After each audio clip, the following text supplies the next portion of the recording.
It was exactly midnight when Ayan first heard the soft creak. He had been lying in bed, scrolling through his phone, when a faint sound echoed through the apartment, almost like a sigh, almost like a door opening. But he lived alone, and every other door was locked. The sound came from the window. He froze, staring at it. The room was dark, lit only by the pale glow of his phone. The window was shut tight, the latch in place. A cool breeze brushed his face, though every vent in the apartment was closed. Curiosity overcame caution. He got out of bed and approached it. As he drew nearer, the latch clicked, slowly, as though something unseen had turned it.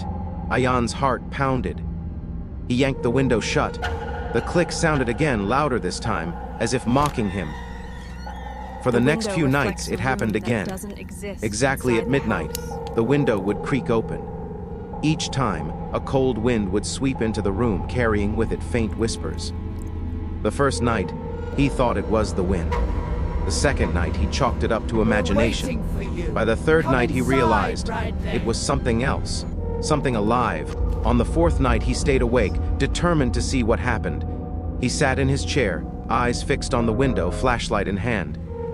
When the clock struck 12, the latch clicked again. Slowly, the window slid open. A chill rushed in, carrying the faint scent of earth and decay. And then he heard it, a soft voice, almost a whisper, calling his name. Ayan! He froze, sweat beading on his forehead. He couldn't see anyone outside. The balcony was empty. The city beyond was silent, strangely muted, as if it were holding its breath. He leaned closer, trying to discern the source. And that's when he saw it. A figure, pale and thin, standing just beyond the railing. A woman, or maybe a girl, her face hidden by long dark hair. Her dress floated as though underwater, and her eyes, when they briefly appeared, glowed faintly in the moonlight. She raised a hand slowly, beckoning him. Ayan stumbled back, tripping over the chair. The window slammed shut with a violent gust, rattling the frame. He ran to lock it, shaking uncontrollably. But the fear that gripped him was deeper than any rational explanation. He couldn't stop thinking about her, about the way she had called his name. The next night, he tried to avoid sleep. He stayed up, pacing, drinking coffee, watching the clock tick closer to midnight. But no matter how long he resisted, the window opened. Again, the wind howled, and the whispers were louder this time. Not just his name, other names faintly, as though a crowd of voices surrounded him. He looked outside. The figure was closer now, hovering just beyond the railing. This time, her hair moved as if blown by an invisible wind. Her eyes, dark, endless voids, locked onto him. A voice echoed in his head, clearer now. Come to me!" Ayan screamed, but no sound escaped. His phone had died, his lights flickered and went out. The only sound was her whisper and the pounding of his heart. Days passed and sleep became impossible. Every night, the same ritual. 12 o'clock, the latch clicks, the window opens, the figure appears, beckoning. He stopped leaving the apartment.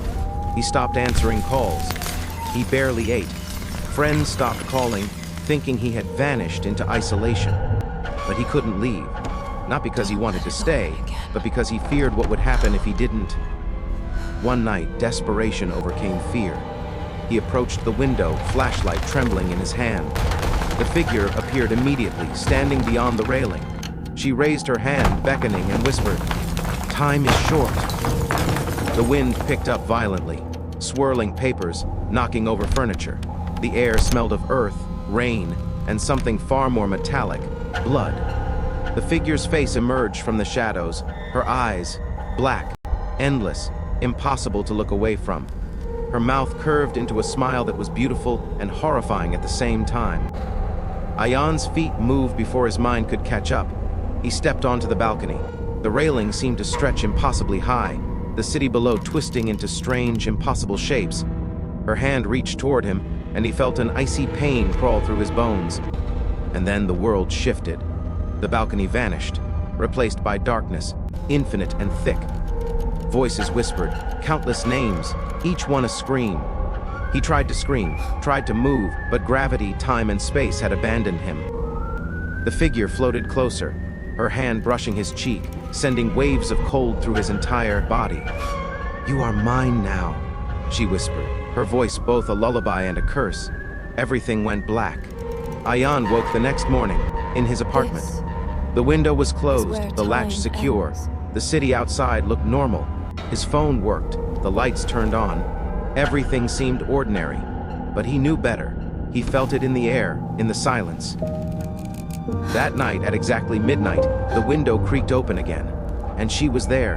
Every night thereafter, the same ritual. She appeared, beckoning, whispering his name. He could no longer leave the apartment, could no longer escape. Friends stopped noticing him. The world outside carried on, oblivious. But he remained trapped, a prisoner to the window, to the figure, to the midnight summons. Years passed, or maybe only days. Time had no meaning anymore. The whispers became louder, insistent, pressing into his mind. The figure never blinked, never spoke any other words, just stood there, waiting, watching, beckoning. And then he realized the truth. She wasn't outside the window, she was inside him now. In his mind, in his bones, in his very soul. She had chosen him, and there was no escaping. Every night, at exactly midnight, the window opens, always. And she waits, always waiting, calling, beckoning. And the moment you look, the moment you see, she's already there. Ayan never sleeps again, and neither does anyone else who happens to glance at that apartment, that window at midnight. Because the figure waits, patient, hungry, and she always knows your name. The wind whispers through the city streets, and if you listen closely, you might hear it. Subscribe to my channel and press the bell icon.